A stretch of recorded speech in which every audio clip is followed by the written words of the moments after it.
I have seen and experienced how specificity works and how powerful that is. And I'm starting to see that actually it's not just an acting exclusive type of thing. There's a movement, there's a motion, there's a process of moving general to specific. And in that process, there's a power that starts to emerge from it. This is Way of the Artist with Brandon Colby Cook and Evan Schulte. Exploring the challenges of the creative call so that you can claim your own path and make your life a work of art.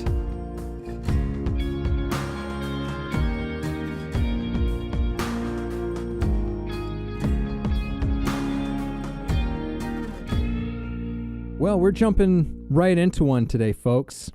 Jumping right in, diving in. I have no idea what we're talking about. Brandon doesn't really know I don't think you really know what we're talking about. We had each thought that maybe we had some ideas coming in just to kind of throw out there and see what happens. Sometimes you do that. It's a good creative thing to do. It's like, let's just take something, dive in, see what comes out. And so I'm just going to throw something out there because this is something that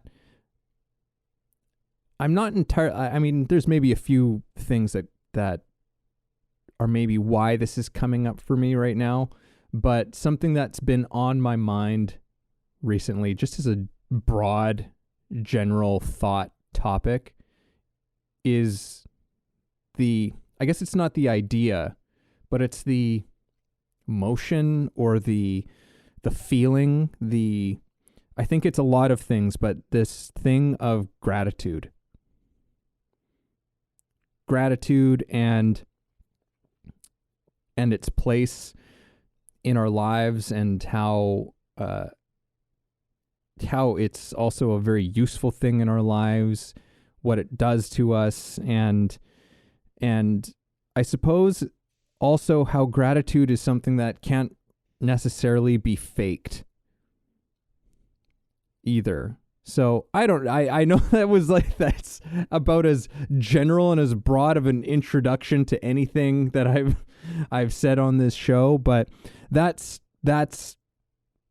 was just something that's been, I guess, on my mind in a very in a very general way over the last few days. So I thought I would just throw it out there and see if there's anything that you can pick up on there, Brandon. Well, I mean, gratitude's so important. I mean, that's been a big lesson for me, actually, over, I'd say, the last year or two, really, has been gratitude, and how much that actually plays into everything is, to me, it's actually always relevant.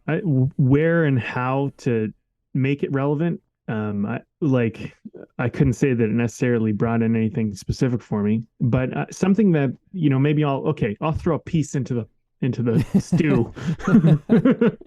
Something I've come to realize recently is that I've been doing work without realizing I'm doing work, at least in the creative medium. So this has been an interesting kind of discovery for me, because I'd say the last few months, I kind of put a pin in a little bit of my creative pursuits. They've been kind of, I think this happens. This is interesting, actually. As an artist, I feel like we put things on the back burner, and sometimes we don't just put them on the back burner, we shelve them. Yeah. And we put them in the pantry, like deep storage, it's like, okay, I'll get to that. Like, I still want it. It's still good, but like, I have no time for that now.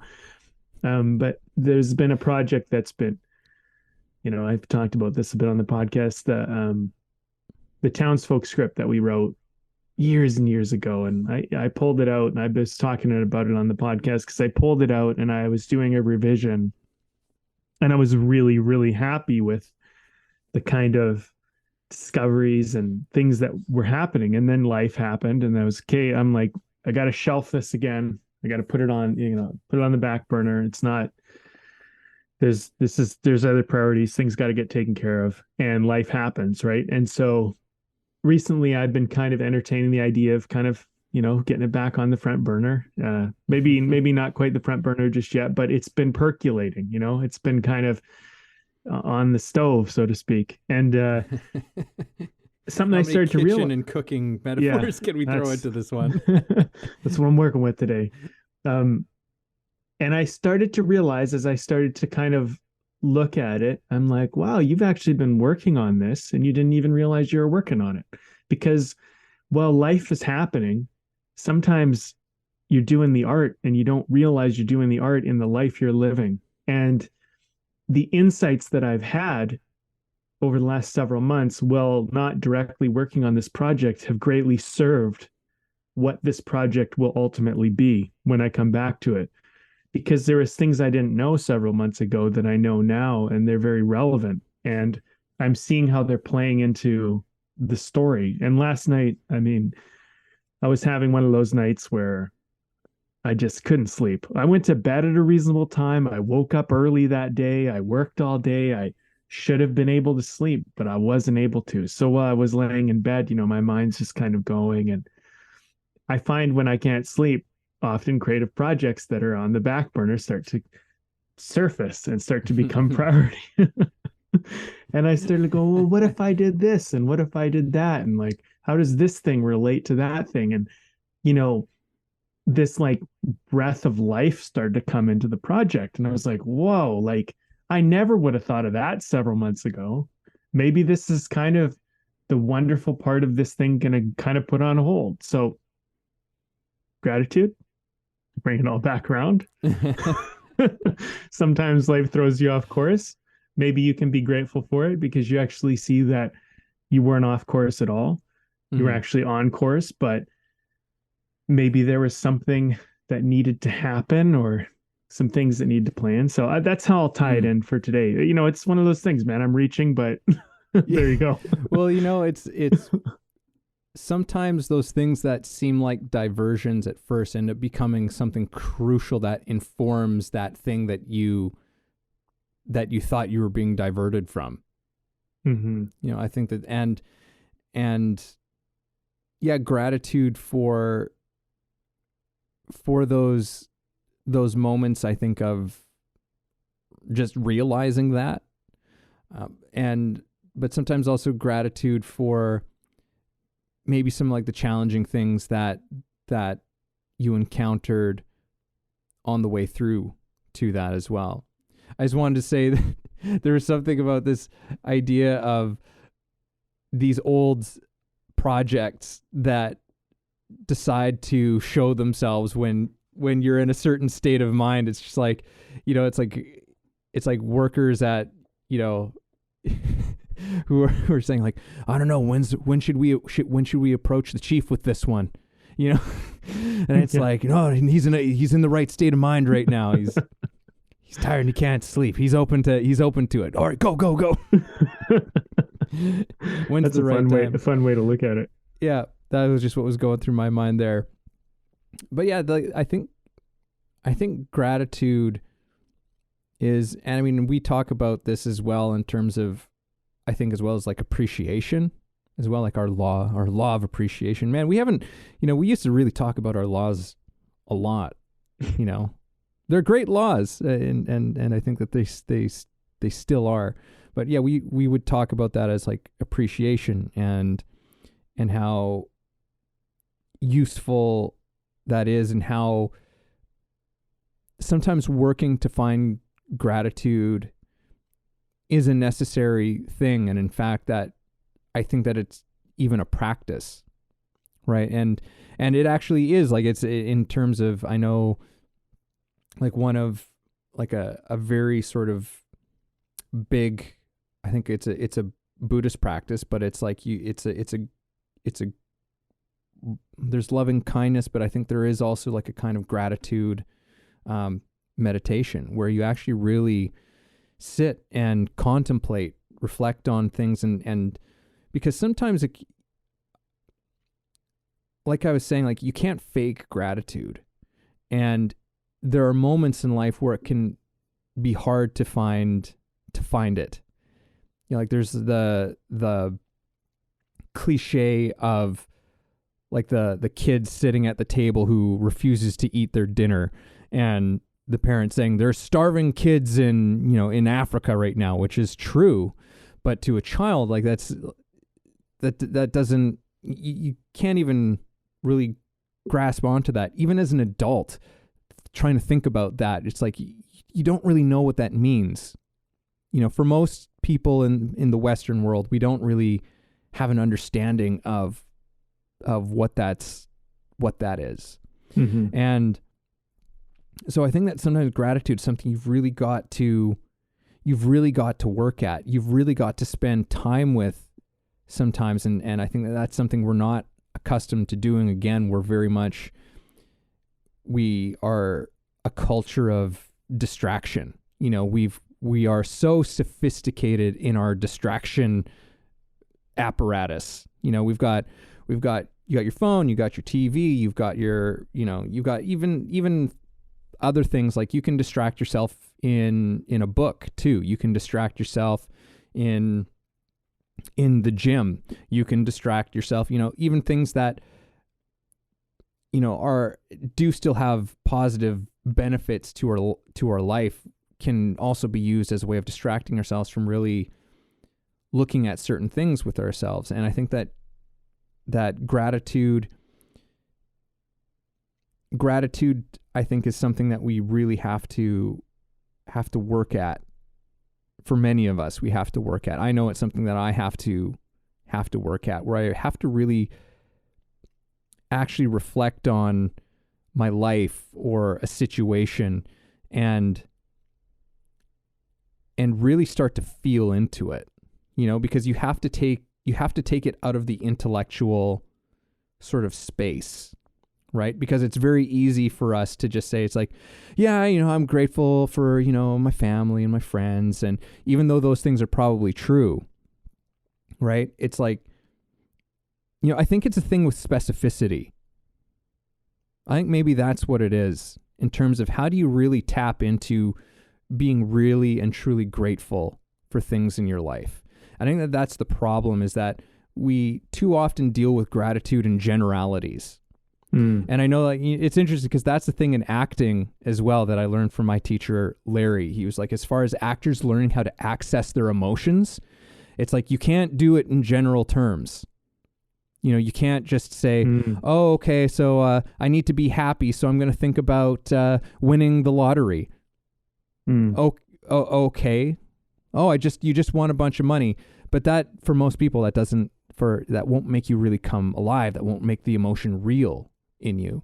You've got to find specificity. And he said the specificity is the way in. And I think it's the same way with like how we experience gratitude in our lives, is that we've actually got to find a specific thing. So it's like, well, I'm grateful for my friends. Okay. Well, what is it about your friends that you're grateful for? What is it specifically, the things that they give you? What is the thing that about your friendships that nourish you, sustain you, and really peel away the layers until you really connect to what the thing is. And then suddenly you might find that there's a whole wellspring of just incredible love and just deep thankfulness for that thing. So thank you for letting me just I was basically just like talking my way through that one and thinking my way through it and trying to figure this one out. So thank you for obliging me on that one, Brandon. No worries. There's some things that you said that I think were good touch points for what can help us maybe enter this conversation, which is, well, for one, talking about being specific. I think that's such an important element of what we're actually venturing into here, because there's a saying in marketing, and this really goes for everything, but marketing particularly, is a message to everyone is a message to no one.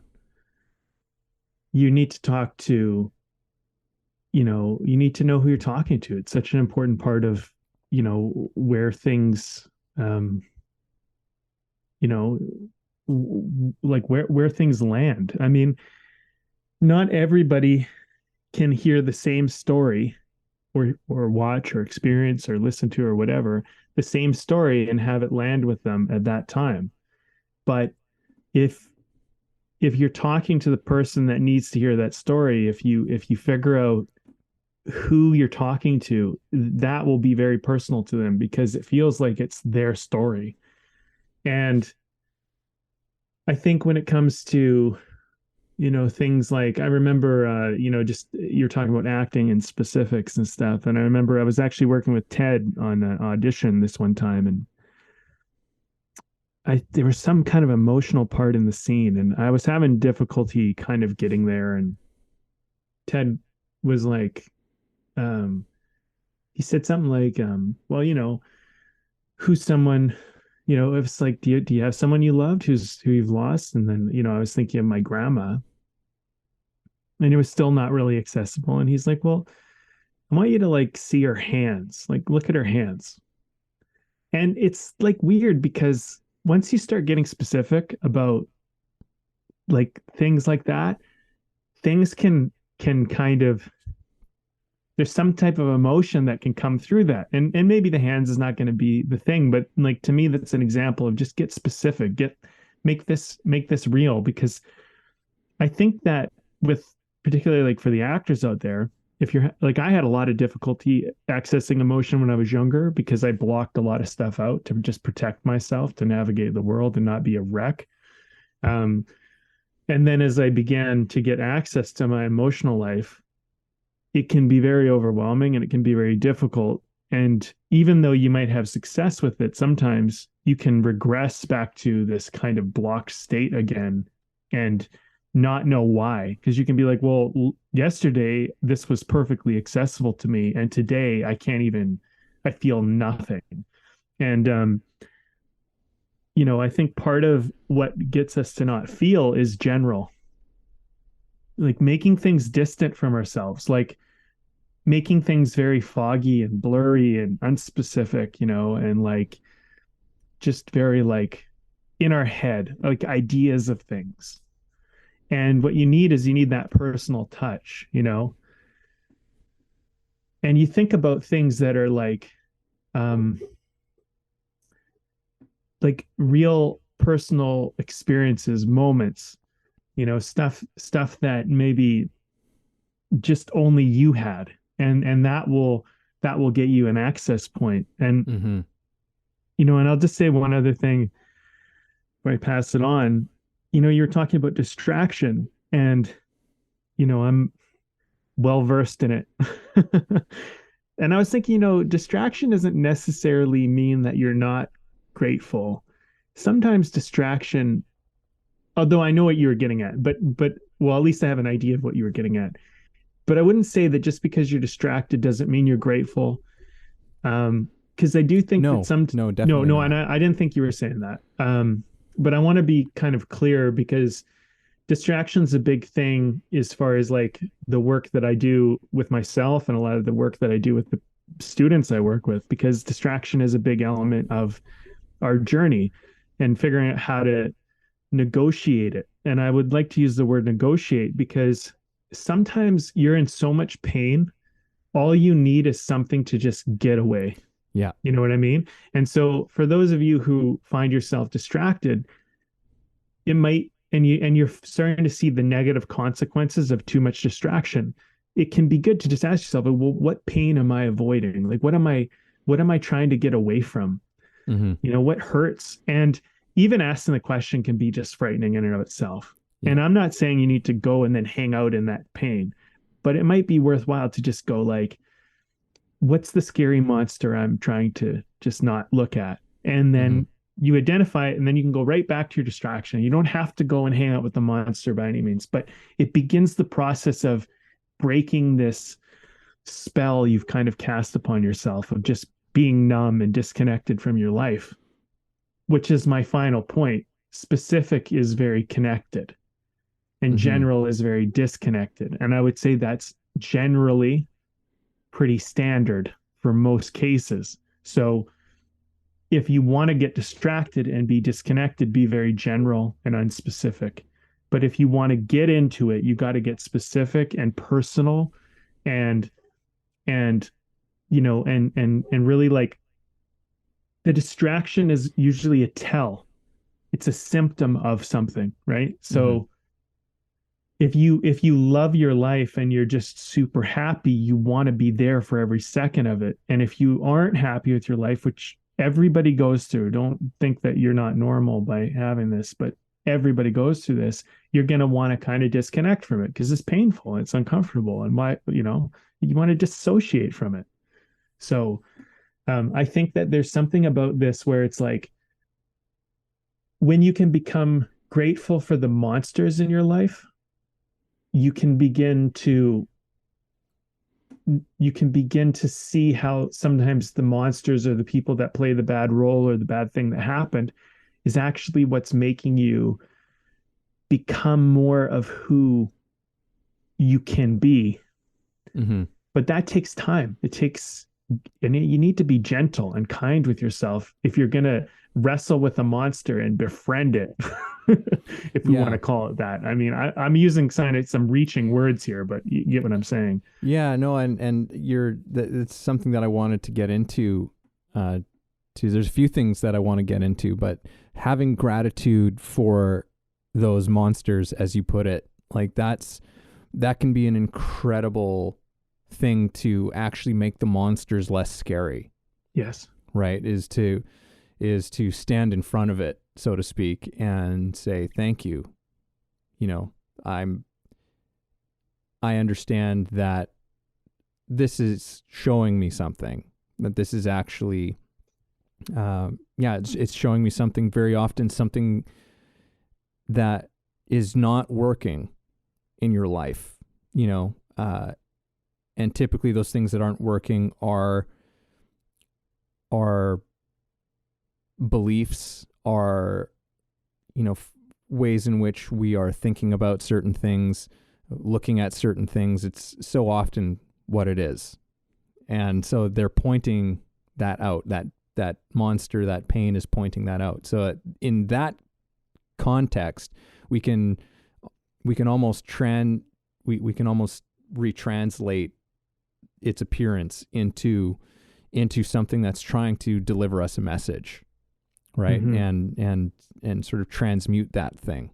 Can I add one thing? Absolutely. As we're talking about monsters, I by no means want to say that if you had a monster or a monstrous experience in your life, that somehow befriending your monster, which is your experience of said monster, is not making what the monster did okay. Mm-hmm. Sometimes bad things happen that are objectively bad and destructive, and sometimes people do things that are objectively bad, destructive, evil even, and maybe they had good intent, whatever. It doesn't mean that it didn't hurt you. It doesn't mean that it didn't damage you or someone around you or something around you. It doesn't mean that it's okay. None of this is done to somehow let that accountability off the hook. Let's put it that way. But from the point of view of being in your corner, because I'm talking to you, who's the one who has the monster, I'm here, and I think Evan is here in the same respect, to champion you, to make you not have that monster have any more power or control over you than it should absolutely have. Like, for you to make that monster for you and your experience small so that it doesn't hurt your future or your potential or anything about your life experience any more than it already did. But it's not to say that what it didn't hurt you deeply, mm-hmm. because I've had monsters that have hurt me deeply. The difference, though, is that when I have transcended it, it doesn't hurt me anymore. And I've carried my monsters with me sometimes for years, and they just stifle me, right? When I do that. And so there's a certain point where it's like, I'm not scared of this thing anymore. I'm not scared of this person anymore. I'm not scared of this event happening anymore. And I try to look at it like, in almost like I was in a movie or a play and someone had to play a role, and it was a horrible role they had to play. And instead of just having resentment or anger towards that person, I look at it like I'm the character that transcended the experience. And I remove the antagonistic force out of the picture, because I used to carry around anger and resentment to protect myself from that bad character coming into my life again, for example.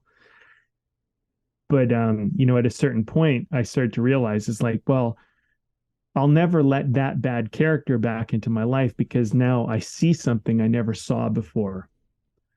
And also at the same time, as I'm just kind of sharing this, I've become jaded in certain ways, and I'm working on not being jaded. I look at my younger self who is much more idealistic, always saw the best in people, really was very trusting, gave people a lot of chances, really assumed good intent out of everybody.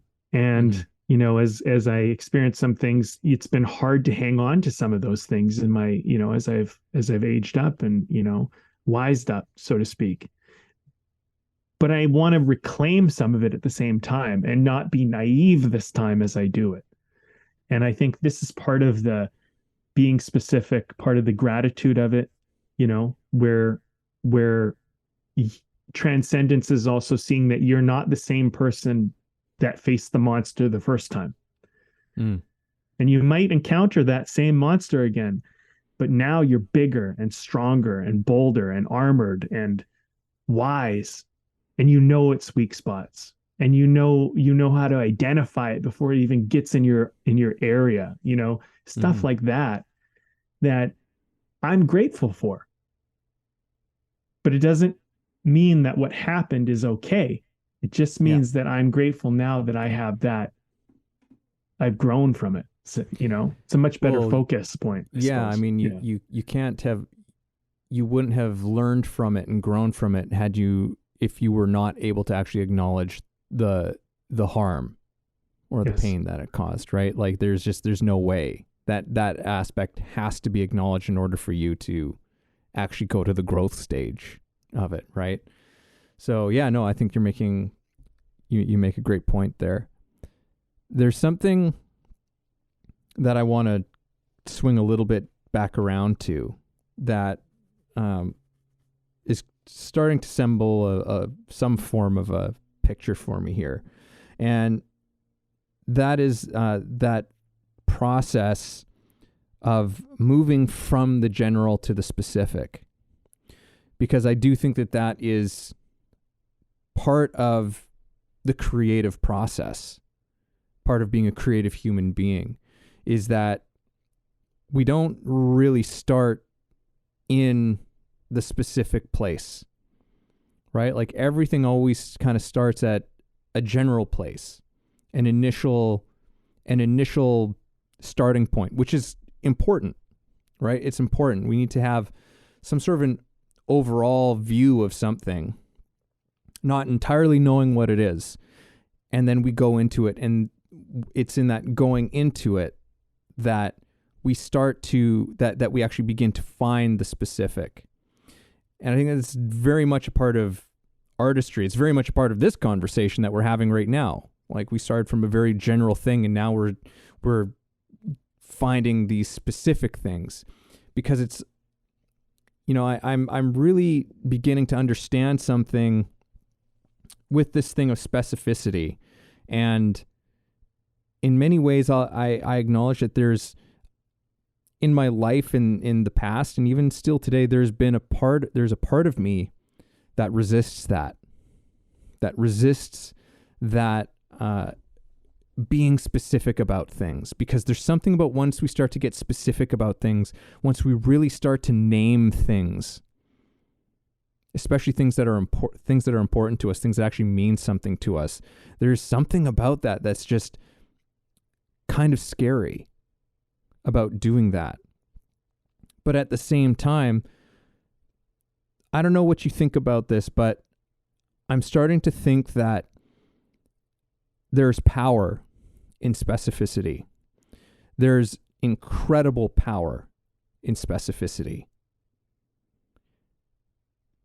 which is maybe why like you often see like in, I don't know, not necessarily self-help things, but like when a lot of the questions that come up when you're maybe working with somebody trying to like understand where you want to go with your life or what do you want to do with your life, you often find that the questions that you're being asked, wherever that source is coming from, are things that are telling you to get specific about things, right? Like, what precisely is it that you want? What is exactly that you want to do? When is it that you want this to happen? And answering those questions can be very scary because there's almost this sense of like you're responsible for it at that point, you know? But I think it's, you know, just because I'm thinking about this in terms of how I understand its power most, which is in the realm of acting, because I see how I have seen and experienced how specificity works and how powerful that is. And I'm starting to see that actually it's not just an acting exclusive type of thing. There's a movement, there's a motion, there's a process of moving general to specific. And in that process, there's a power that starts to emerge from it. So I'm just gonna leave. Oh, well, I'll add one more thing. And in many ways, that process is maybe the process of clarity. Okay. Yeah. You know, so there's a lesson that I've learned with helping anybody do anything. So getting people to be motivated. And this isn't about motivating them towards what you want, like literally motivating them to what they say they want.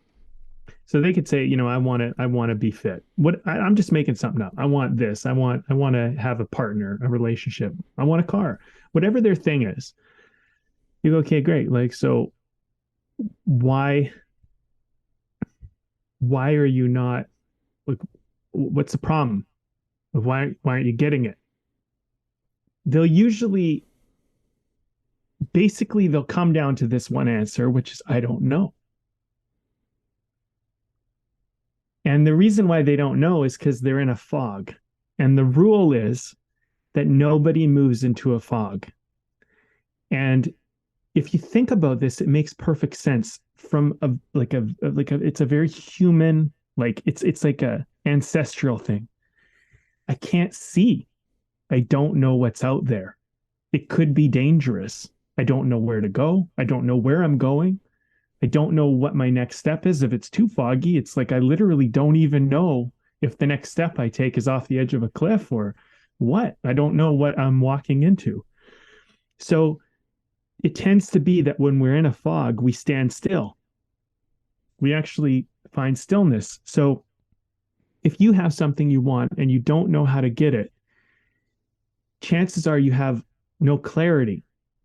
And clarity is something that, you know, sometimes just comes with time. You know, just put attention towards something, the fog will pass, clarity will come, you'll begin, you know, make small, gentle movements towards whatever you think the right direction is, feel around, be graceful, but take it easy. You know, that's one way to work through a fog. But wouldn't it be better if you could just clear the fog, right? And so when we're talking about specifics, it's like specifics in a lot of ways give us clarity. Like we understand, okay, you're about to walk into a very rocky territory. How rocky? Like I said rocky, but rocky's still general. Okay, they're pebbles, just, you know, lots of pebbles. So you need to wear shoes because it'll be hard on your feet. Okay. Or is it sharp volcanic rock where if you fall, you'll cut your head open, or you could fall into a cave? Like, how rocky are we talking? These things matter when you're making a move, right? How dangerous is it? What are my obstacles? So you're still in a fog, but now you know your terrain. That makes a big difference, right? Okay. You know, are there cliffs? Is there water? Like water. I'm using reference points to kind of give you an idea. if you think of yourself literally in the middle, like you just wake up in the middle of the bush or something, in the middle of nowhere, and it's all fog around you and you can't really see, what you could do is look at your feet and be like, hey, what am I standing on? It's a road. That is an identifier that helps you. Okay, this is I'm probably on a street or a road or some town or something. Okay, so now you can start to go like, what else, what other clues can I find? So I think that, as we're talking about this whole thing, there's something about specifics which help us to understand ourselves, where we're at, what we're dealing with, where we're trying to go, what we're trying to do. And this helps us move. And I think distraction for me is very much me just wanting to stand still and be okay with standing still. Because standing still, I think, ultimately feels quite uncomfortable for us. Like we have things we want and we desire, but we don't know how to get them. And we're too scared to move. So what's a great alternative if we just can't find an answer? We just distract ourselves and go, I'm just going to feel good here for now. Mm-hmm. And like maybe the fog will pass and then I can move, Yeah. Yeah. Yeah. Feel good in the fog I think that there's standing still in the fog, which I think is better than just running around aimlessly in it, because then you're acting out of a place of confusion. You're acting out of a place of like zero clarity and right? carelessness. You could hurt yourself or hurt others. There's all sorts of problems. Like it's not like, sorry, I don't mean to cut you off, but I'm just saying. No. It's wise to not run around like an idiot in the fog. Like that's not if you find yourself in the fog, a lack of clarity, and you don't know how to move, you're actually doing an intelligent thing. This is very natural and intelligent. You shouldn't beat yourself up for it. I just want to point that out because it would be irresponsible for you to just go like, I'm just going to wing it and run. You don't know what you're running into. So, there could be bad things out there. There could be bad actors out there, bad players out there that you're running into. You don't know. So sometimes stillness is the answer. So let's just be really clear about that as we venture down this analogy that we're kind of working with, I guess. Mm-hmm. Hey everybody, this is Evan, and this episode is brought to you by my book. Yes, I recently released a book called The Actor's Awakening, Connecting Spirituality to Craft. Expand yourself as an actor and your craft through a spiritual perspective. Take a journey that will explore universal philosophies and insights to help you understand human nature in a profound way and develop practices to take your work to another level. Again, that's The Actor's Awakening, Connecting Spirituality to Craft, available on Kindle and paperback on Amazon. And as always, if you like the show, please subscribe. Yeah, and there's something about stopping and engaging in the process of understanding that whole thing of moving from that general to specific that begins to, I think, dispel that fog. Something just dawned on me, Evan. You'll love this. Please. Acting. What was the one lesson? When you don't know what to do, don't do anything at all. That's one of the key lessons we learned in acting. Mm-hmm. When you're in a fog, don't do anything. Let that moment happen. And that's such an important lesson for actors, but isn't that an important lesson for life? I mean, what a great parallel. Because all of a sudden you start doing something, I guess I'll do this. It'll be more interesting. It's like, no. Yeah. It's usually disconnected. It's usually a cringe-worthy event for everybody involved because you do the thing that you cocked up in your mind to do, and as soon as you do it, you're like, oh, that was dumb, and everyone else is going like, what? I remember one of the first acting classes I ever took, like sort of outside of like the public school, like my traditional education, and there was this scene that I was handed. It was one of those like autopsy, like it was a role of someone who was like performing an autopsy or something like that, like a medical examiner type of a thing. And I'm doing the scene, and I thought, oh, wouldn't it be really interesting if like I was actually just like really bored. Like this was like really boring to me. Like this is just another day. I'm like, I'm going to yawn, right? As I'm like going over these morbid details with this detective. And so I did this thing, and like the moment I did it, I was just like, that didn't feel good. That felt really awful. And the teacher just kind of let the scene play out. And then at the end of it, he just went, what the fuck was that thing you did with your mouth? were you gagging? What was that there? And I just was like I was already like, I put my head down, just my shame on full display, just being like, I was yawning. Like I thought I would yawn in the scene, and that it would be. And he was like, oh yeah, it looked real weird. Like it looked real weird and put on. So yeah, that was just awful. I think that there was a point to that story. No, but thanks for sharing. Thanks for sharing the example. I feel like sometimes, it's good for us to fall on the sword a little, because I've done so many dumb things as an actor. Like, just like, I know what you mean. Like it's and it comes from this place of like, I don't know, at least I'll speak for myself. I'm not going to speak for everybody, but like, I really wanted to be good, and I wanted to look good, and I wanted to be interesting. I want people to like it, Of course, yeah. It comes from this very like, it's a well-meaning thing, and a lot of times, and sometimes it's like a very human thing, but like, oh, for sure. I think to be accepted, to be, to be appreciated and valued for what you do. Like there's a lot of stuff that's behind that. Yeah. And so, I mean, I'm just kind of pointing out that like, I think sometimes we judge ourselves when we're not moving and we're not standing still. I know I have for sure. Mm-hmm. And so, I think like, I think something that's kind of coming up for me as we're kind of working through this is like, yeah, like,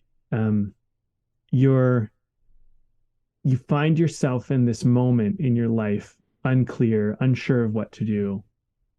And that might be a moment to just be with you, and maybe that's the point. Maybe the point is so that you'll stop and be with you, because maybe you've been moving in a direction that at one time seemed really good, and the fog came along, and you got kind of unclear and unsure about what you were doing. And when the fog clears, maybe you're going to see things differently. But you needed to stop for a moment to be with yourself and go, wait a minute, is this really where I want to go? Is this really what matters to me? And this is a hard thing, I think, for the younger people out there, they might not resonate with this as much. But I think as you get older, you start to find out that things that mattered to you when you were younger don't matter at least the same way that they once did. And that's a very kind of startling recognition when you're like, wait a minute, like that mattered so much to me. That was everything to me at one time. And now when I really stop and check in, I couldn't care less. What do I do? And at first you just feel like you're broken. Well, I did. And I'm like, what, like, I need to get it back. I need to get back the desire for that thing I desired before. That's what I'll do. I'll get that desire again. And then I started to realize I couldn't. And so, I kept finding myself in this fog over and over and over again until I realized, you know what? I don't want this. And then I looked around when the fog cleared finally one time. I don't know what time, how many times I had to be in the fog over that said thing I'm referring to. But then one day it's just, I looked around and I went, hey, that's pretty cool over there. Actually, that excites me. I want that. And all of a sudden I started moving that way. And, in all fairness, it wasn't that far off the same line that I was on. It's just the trajectory just changed maybe a smidge, but but over time, a smidge can be massive, right? But early on, sometimes it's just like, you just need to adjust your focus just a touch, right? And so you can be grateful for the fog as opposed to looking at the fog. I used to always look at it like, oh man, I have no motivation, no purpose, I'm lost. And I looked at all these negatives. Whereas now I try to look at it like this is maybe a moment to be before I see, you know? Mm. Mm. Yeah, some of this conversation is reminding me a little bit of our episode, I don't know, a few weeks ago, I think, the all perspective all the time. And, you know, in our metaphor of like the mountain lifting you up kind of a thing, and that sort of clarity, because and that, again, that whole thing of that movement from the general to the specific, because when you're looking up at that sort of mountaintop, it's a very general thing. Mm-hmm. Right? But but it gets you going in the direction, right? Mm-hmm. Like it gets you, it's enough to start you moving in something, but you actually don't know the details. You don't know that journey up there intimately yet. You don't know the specific yet. You don't know the peaks and the valleys and the winding, you know, rocks and trees and roots and everything on the way there. Right. Mm-hmm. So, yeah, it just dawned on me that this often happens, folks. If you've if you never really if you haven't listened to our podcast before, we often find that some of these topics we have that kind of work as nice little like groupings together. Yeah, no kidding. You know, there's something that comes up for me with the mountain climbing analogy as well. You're going to have a lot of company at the bottom of the hill because that's where everybody is looking up at the mountain. Only a few climb it, and then only a few make it all the way. And, you know, that's something about doing anything that you want to do in life. You know, they say it's lonely at the top, because when you climb something, most people just submit to, well, you know, that's too hard, I'll just stay. And I'm not saying there's anything wrong with that, but if you have some mountain to climb in your life that's important to you, some, you know, and if it's about more than, you know, maybe initially it might have been about like, let me climb that mountain so everybody sees me and I can say I climbed that mountain, and that's what it's about in the beginning. I don't think there's anything wrong with that in and of itself. If that's what gets you going, that might be your initial start. I know that was a lot of it for me. I'll be honest and straight about that. But I've come through that part of my journey, and it starts to become, well, I want to climb this mountain because, you know, I want to do something, like, you know, and part of the reason why I teach is because, you know, I want to show people that they can do something that maybe they don't believe they can do. And that's become important to me. And then it's like, well, why do you care? You know, and this is a good question though. Like, why do you care to show anybody? Like, why? Mm-hmm. Like, I'm not, and then I have to get real honest with myself. It's like, it's not just because you're a good guy. Like, let's, you know, like, yeah, maybe you are, but it's not just because you're a good guy, you know, there's something in that. And there's some, maybe there's a wound. And then you start to look and you go, you know what? Nothing I ever did when I was a kid was ever good enough. And I started to believe that nothing mattered. And then at a certain point in my life, I realized that things did matter, even if I didn't realize how they mattered. And I remember there's a woman now, she's quite successful filmmaker now. I remember the day that she came up to me in the gym, and I hadn't seen her in a few years, and we were in class together way back in the day. And she said, you know, I just wanted to thank you because when you made your show, it inspired me to make mine. And she went off and became a very successful director. And I didn't ever plan on that happening, but I try to remember moments like that. And I go, well, if that's all I ever did in life was inspire some people to do some things that were pretty cool, then that's pretty good, because you know what? In some ways, that's what I need. You know, I need encouragement. And if I'm somehow encouraging people, like I can get behind that. That gives me a little bit of purpose, you know? And so instead of it becomes about me climbing the mountain, so it's like, yeah, I'm the one that inspired you to be a filmmaker.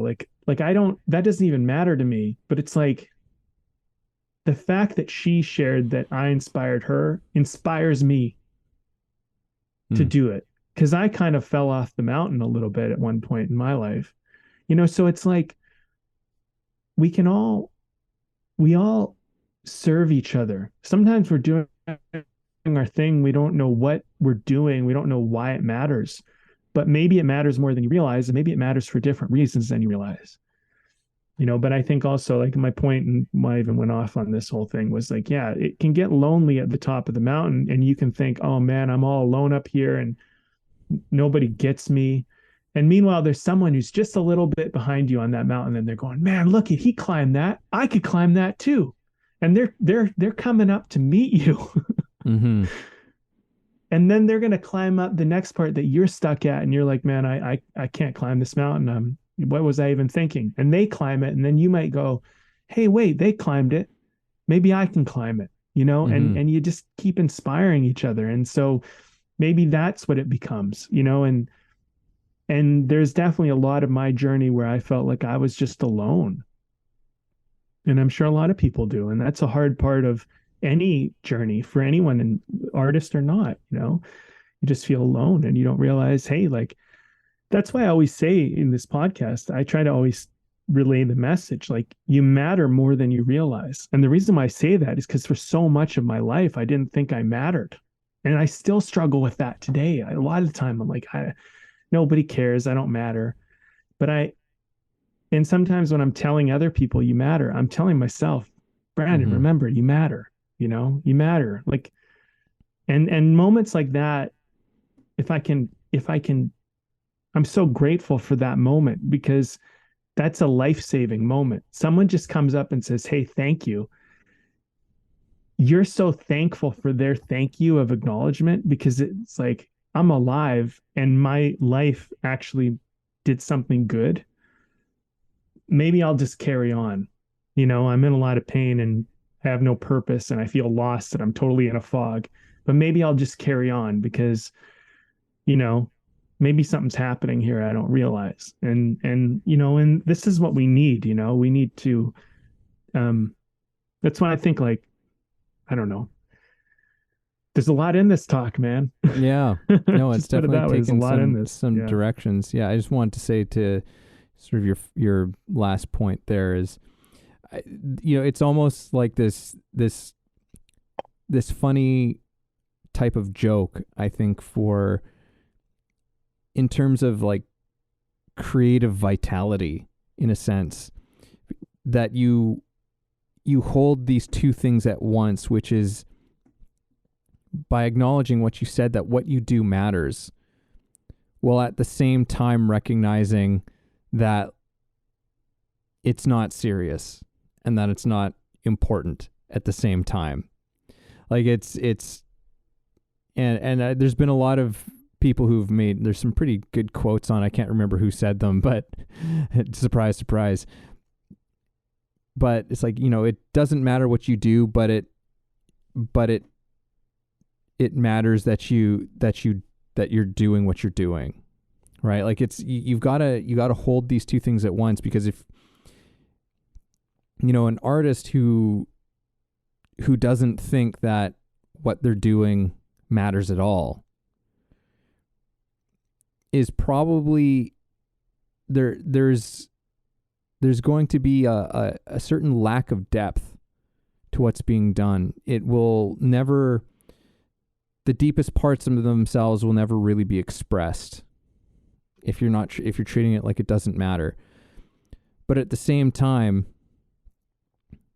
if you think that what you're doing is so important, right? Like, there's another thing that comes along with that. And there's, I mean, two examples, two types of artists that I imagine in my life is one who's just doesn't do anything, right? Because it's just, there's too much weight on everything. And then the other direction that can take is just the fucking blowhard.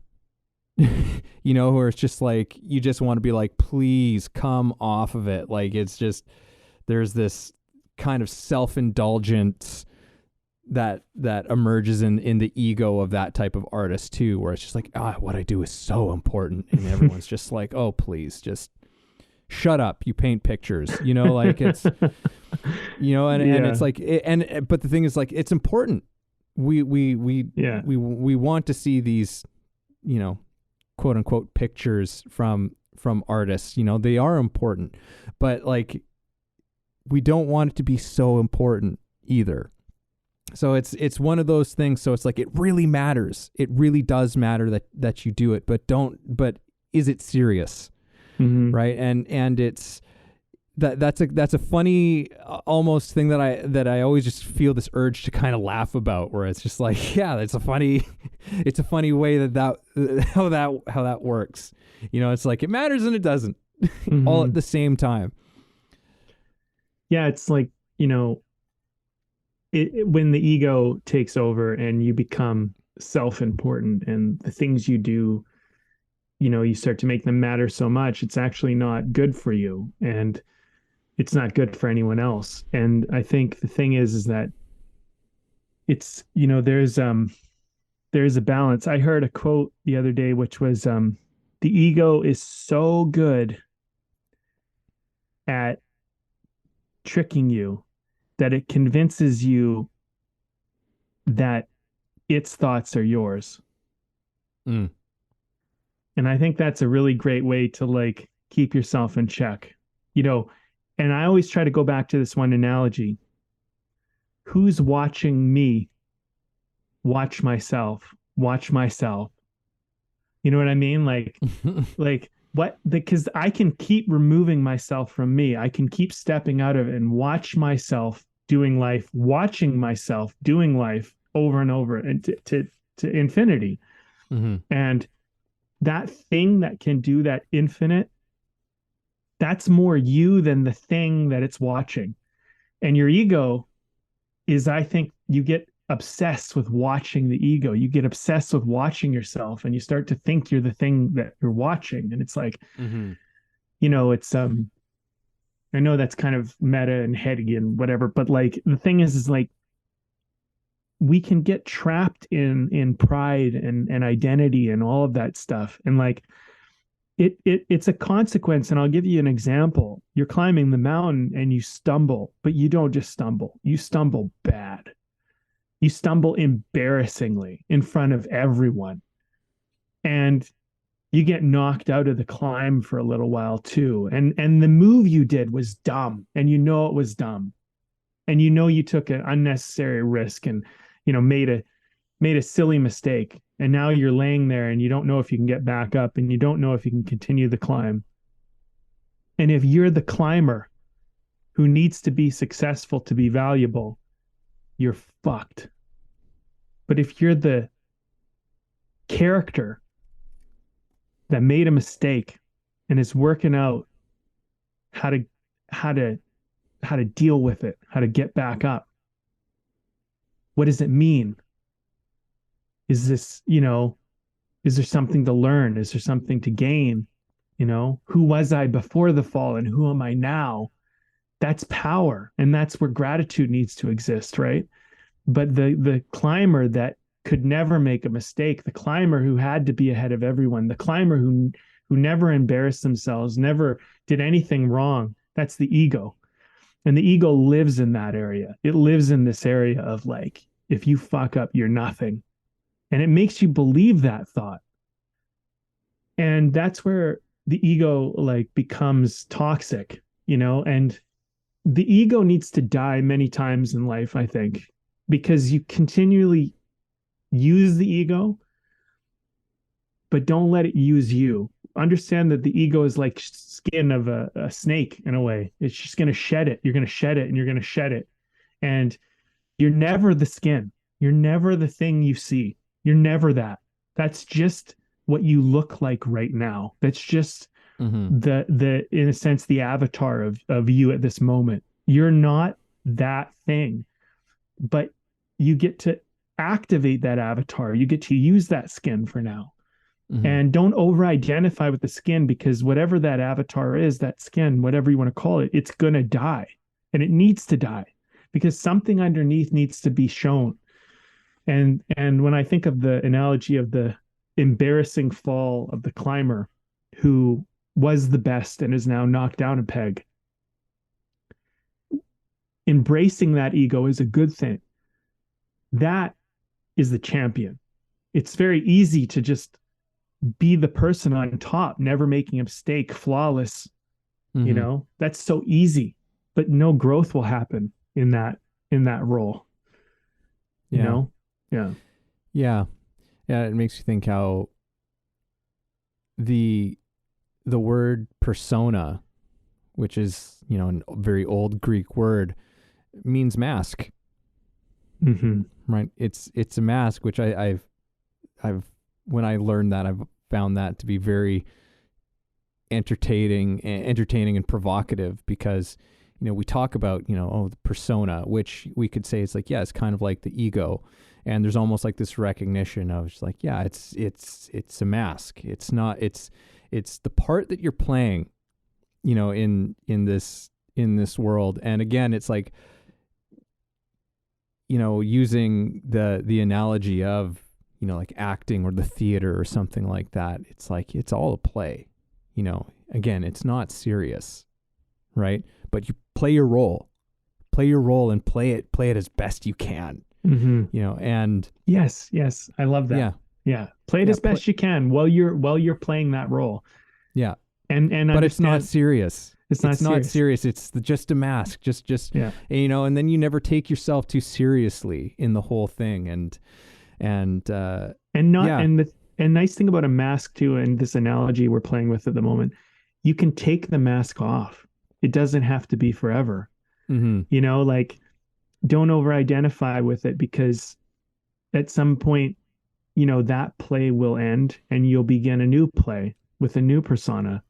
And this is just life, man. I mean, like, sometimes it's not like an error, like you don't make an error in life and you change personas. It's, you have a child and you've all of a sudden become a father or mother or something. And it's like, now you have this new role, and all of a sudden it's not just about you anymore. And then the mask that you used to have, where it's like, yeah, I go out and I party every weekend and I drink and I do whatever, and, you know, and I don't care about anything, starts to become, man, things, I have vulnerabilities, things matter. And you get depth, and there's an addition, but you grow into something. And that old mask just doesn't serve you like it used to. And that's okay, because it did for a time, but now it doesn't have a place anymore. Well, there's these things that I think begin to show you, you know, I've never really thought as deeply. See, this, I just love this whole thing. I'm really seeing so much of like this whole general to specific thing, because again, we were starting from a general place and thinking just about this mask analogy, right? Where it's like, you know, we're kind of going around thinking, most of us, and we think we're this mask. This is who we are. This is what we are. I am this mask. And then through some experiences and learning some things, you discover it's like, wait a second, there's like this head. There's like this head behind this thing.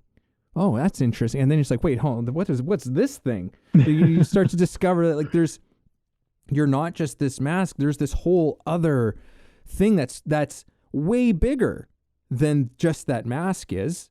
Like, most of you isn't this mask.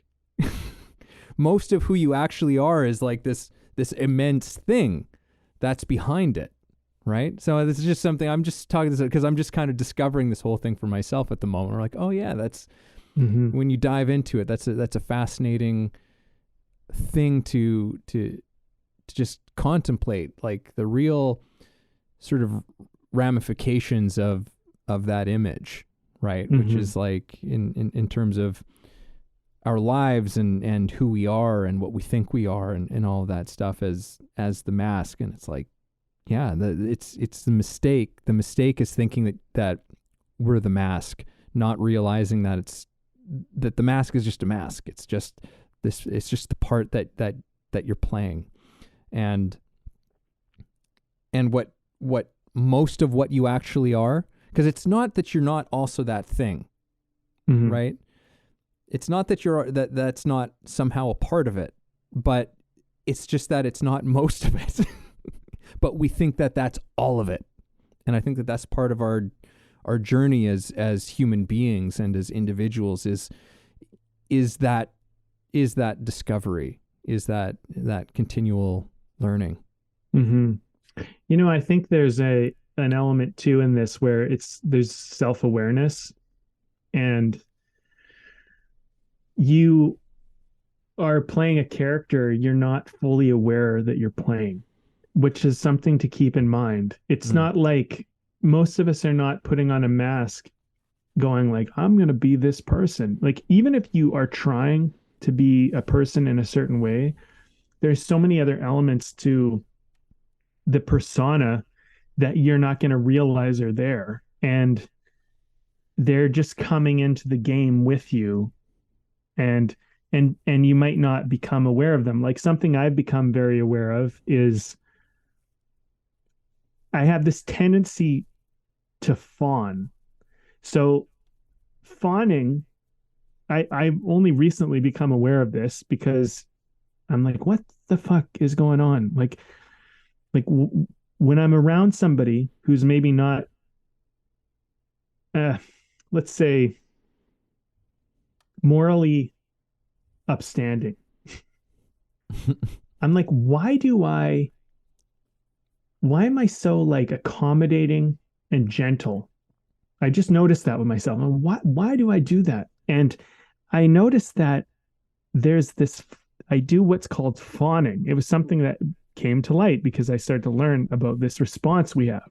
So when you're in danger, you'll do one of four things apparently: fight, flight, freeze, or fawn.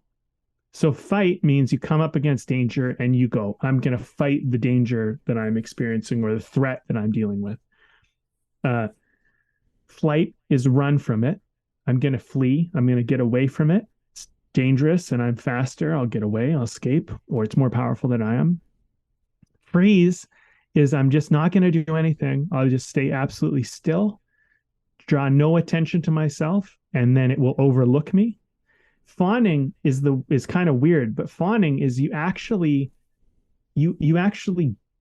go towards it and like befriend it.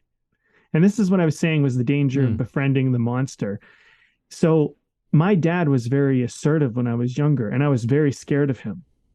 And so what I learned in response was to fawn, was to pat his ego, was to be his friend, was to become helpful, was to accommodate him, do things like this. And I've noticed that when I'm in a situation where somebody has a bad vibe, low energy, if I'm not going to run and I don't freeze, I'm generally not going to fight. Like, it takes a lot to get me to a fight point. It's just not my nature. It was never really how I was I think also now this is just some of self-awareness. I'm just sharing because maybe someone else will have an enlightenment about this. I had two older brothers who are like 6 and 8 years older than me. So you got to think, when you're a little kid, that's a pretty big difference. My dad was very like 6'4", big, muscular, very successful, very powerful. So I learned with my brothers and my dad, part of navigating that was to fawn, because fighting was an option. They would dominate me. They had no chance. Fleeing was not really an option. I couldn't just run away all the time. Freezing was impractical. Like, what am I going to do? Just sit there and not say anything, not do anything? So I fawned, which is I started to just kind of try to make them feel good. And I felt like by making them feel good, they would accept me more. And that, it's what happened. And I'm not saying my brothers and my dad were bad, but I'm saying that it's a response. And so what I've come to realize is that sometimes I'm in an unsavory situation and I'll fawn because it's a survival mechanism. And I have only recently become aware of this. And I'm like, oh, look at that. I'm fawning. So now I've gone, okay, you're aware. Do you want to fawn? And do you even want to be in fight or flight? and fawn and freeze? Do you even want to be in that state? So one thing is, if you're in the state, then you can decide. And I think for me now, it's not necessarily flight, but I've kind of come to the realization that I'm going to walk away, or I'm going to fight and stand up for myself, because that's what I would rather do. I feel like it's a more empowered choice and a more in line with where I'm really at.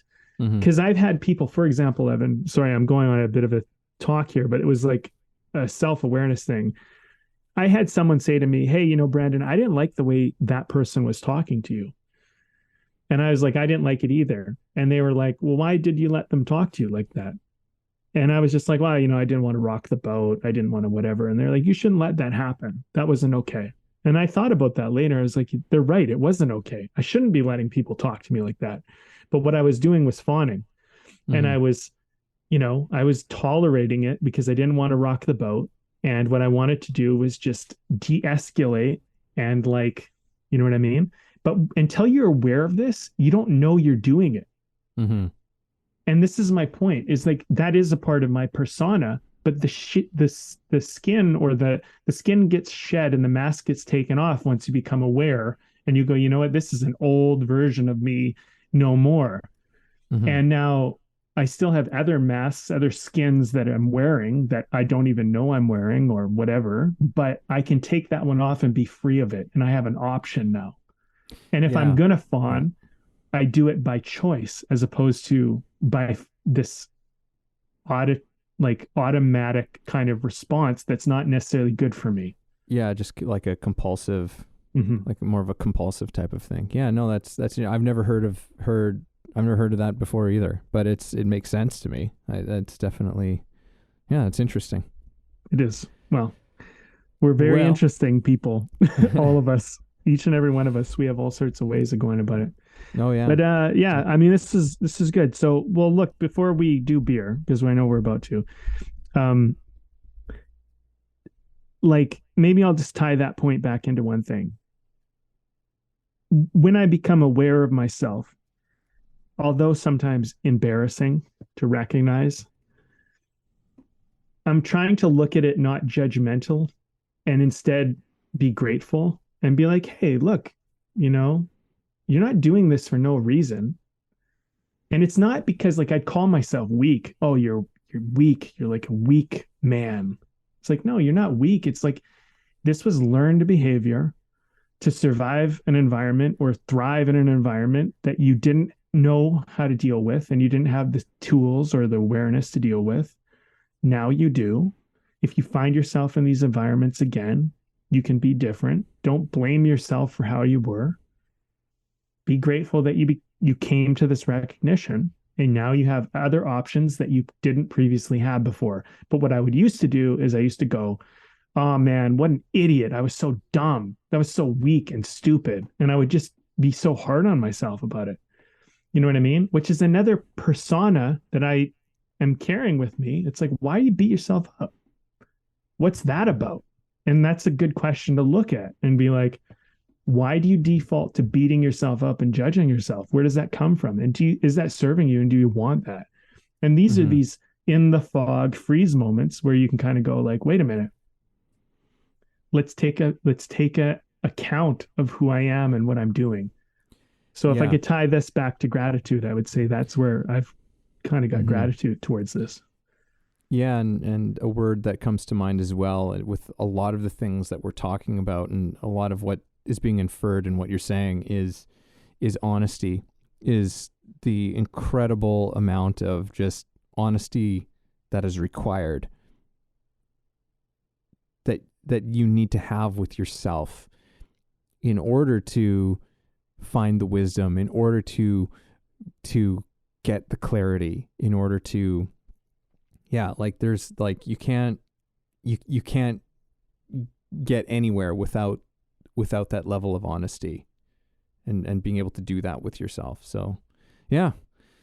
Oh man. Let's talk about some beer and wrap this baby up. Let's do it. So I'll go ahead. Okay. I'm drinking I'm just drinking a lager today.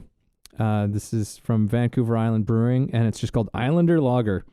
And, you know, lagers are not, they're not exactly a beer that has the most kind of like flavor profiles for you to grab. But as far as lagers are concerned, this is really good.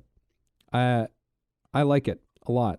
It delivers on everything that you want a lager to do, but it's really, you know, it's got a freshness to it. You know, it's not just that it's light and easy to drink. There's something very fresh about this one. Like it's almost like it's got a kind of a sweetness to it, and it's really good. I'd definitely get this one again. So nice. Well, I think that's the ultimate, you know, way to say it. It's like if you get the beer again, then they're doing a good job. I'm having another one from Red Collar Brewing, and this one's their Marzen Bavarian Lager. And it's good. It actually has, I would say, a bit more of a flavor profile than most lagers do. It's good. It's I'd get it again. It's a little bit different. I mean, for me, I suppose of what I'm accustomed to. But yeah, I don't know. It's a nice hot day, lager, you know. And I've been kind of on this kick recently where I like find a brewery and I like do a lineup of beers for a little while. Like as opposed to I've had times where I'm like, okay, let's this brewery. So Red Collar, I just want to say thanks, guys, because you've been supplying me for a good run here, and you've done well. You've done well. Nice. All right. Well, final notes. Yeah, man. I don't know. Do you want to go first, or yeah? I'll go ahead. So, I mean, for me, this conversation started out from talking about gratitude, but for me, the conversation has spilled out into something else. At least that's really the thing that's grabbing me from this conversation that I'm really walking away with is this thing of the power and specificity. Like it seems like something that has been staring me in the face for such a long time, but I really am I don't even know how to put this. All I can say is that I'm going to make an effort to actually be more specific about things in my life. To be more specific about, in particular, the things that I want, I guess. You know, and being and with honesty and continually working towards that thing, and especially understanding it as a process as well, where of moving from the general to specific, because I feel like there's a number of areas in my life in which I'm still keeping things in very general terms. And these are things that I feel like just want me to spend some time with it, give it some attention, right? And start to take it into the specific place, because I think that specificity makes things come alive. It makes things come alive within us. It is 100% true in what I know about acting and in actors being effective in their craft. And I am 99.9% sure that this translates outside of that realm too. So get more specific. I'm not going to, I'm, you know, there's a fear and there's a resistance that I think comes up, at least for myself, but you know, I think for a lot of other people too with that. But it's power. Like it's real, like specificity with yourself in the things that mean something to you. Like that's you tapping into what the author Gary Zukov would say is that taps you into authentic power, not just you know, that other kind of egotistical power, but real authentic power comes from that honest specificity with yourself. So, man, why wouldn't you want to tap into that? So getting specific, that's where I'm taking away. Well, I love that insight. And I think that for me, coming back to gratitude has just kind of been a touch point, because I feel like we've been venturing off, and these talks that we jump into, they're often like that, where we go down rabbit holes and we explore ideas, and it can be easy to kind of lose your way in the whole mix of it all. So I keep kind of trying to come back to gratitude as like, wait, we started by talking about gratitude. Let's just try and tie that back in and, see how that relates. Because I do feel like everything we went into, this has been a really great talk for me in terms of setting a stage to explore. And, I'm grateful, I'll just say this. I'm grateful for the opportunity to share with you and our audience some insights that I've had about my journey and how I'm shifting and, evolving as a person, as an artist, as whatever. And, it's been a journey.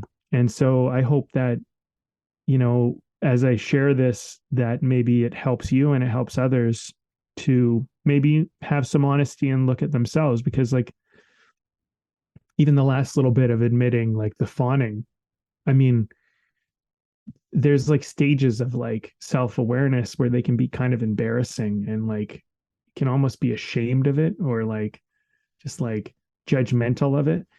And I would say like, don't, my thoughts on this are like, don't beat yourself up about some awareness you have about yourself. Just, like we don't have to be perfect. Like this is a trial by fire life and artistry and all that stuff. So much of it is just, you try something, you get burned, you go, okay, that doesn't work, that hurt. Let me try this. Oh, okay, that kind of worked, but then it didn't, and then okay, and you just work it out as you go. And I think that to second your insight about the power in being specific, I think that is really the true nugget of this conversation, because if you find yourself in a fog, you're not going to feel very powerful. And there's power in just going like, what can I see right now? What's in my very obvious, very immediate environment? And then you can work from that. And, as somebody who had a very clear vision at one point in my life and then felt like I entirely lost it, and then have been recapturing and regaining what is kind of a new vision, but kind of like the last one, but different. In the period of being in the mass fog where I couldn't see anything and I felt purposeless, I would just say, don't make yourself wrong or bad or judge yourself for being confused or lost. Like, understand that sometimes that's a part of the journey, and maybe you need to stop, and maybe you just need to be. And I would say, if I was speaking to myself on the other side of this world, in this podcast, I would say, like, if you need to just be with you right now, and that's all you can do, and you can't see what you want or where you want to go, or really anything beyond your own shoes, that's okay. And I'd say start there, and the fog will clear, and the clues will come. And even if you're just going to inch your way through this kind of lack of clarity for a little bit, that's okay. And eventually you're going to pick up your stride, and you're going to all of a sudden one day you're going to look and you're going to be like, hey, I'm moving. And you're going to be like, things are clear. And not only do I see far in the distance, I see images and visions and dreams of things that are beyond mountains that I can't even look beyond right now. And I have optimism that they're there if I climb that mountain and get to the other side. And so it's okay to be in the fog. I think in some ways we all have to start there. So start there.